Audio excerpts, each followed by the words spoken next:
Bismillahir-Rahmanir-Rahim. Regarding the Holy Quran, the misconception I'd like to bring into discussion today relates to the blessings of reading Surah Ash-Shu'ara. There is primarily one text of this narrative, however, it is reported by two different chains of narration, and both these narratives are reported by Ubay ibn Ka'b from the Prophet Muhammad sallallahu alaihi wasallam. One of these chains of narration is found in Al-Wasit, which is Wahidi's tafsir, and the other one is found in Salbi's tafsir. I'm going to read out the text of this narrative before you now. So the words are, Man qara Surah Ash-Shu'ara كان له من الأجر عشر حسنات بعدد من صدق بنوح وكذب به وهود وشعيب وصالح وإبراهيم وبعدد من كذب بعيسى وصدق بمحمد عليهم الصلاة والسلام.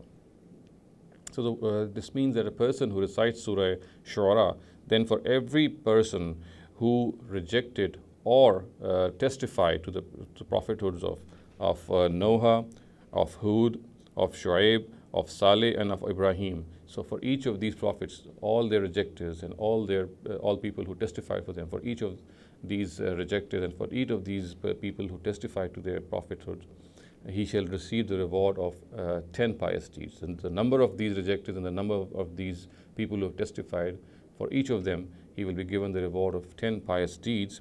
And similarly, he will also be given the reward of 10 pious deeds for every person who actually testified, who actually rejected the Prophet Jesus, and another 10 pious deeds for every person who testified to Muhammad sallallahu alaihi wasallam. So this is what this narrative says. I'm afraid, as I have been pointing out this before as well, this narrative is absolutely concocted and this is what the verdict of Hafiz ibn Hajar is.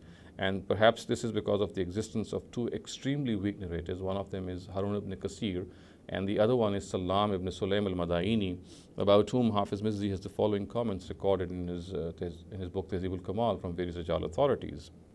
Thus, Yahya ibn Ma'in says that he's laysa bi-shay'in, and also says that he's za'ifun la yuktabu hadithuhu.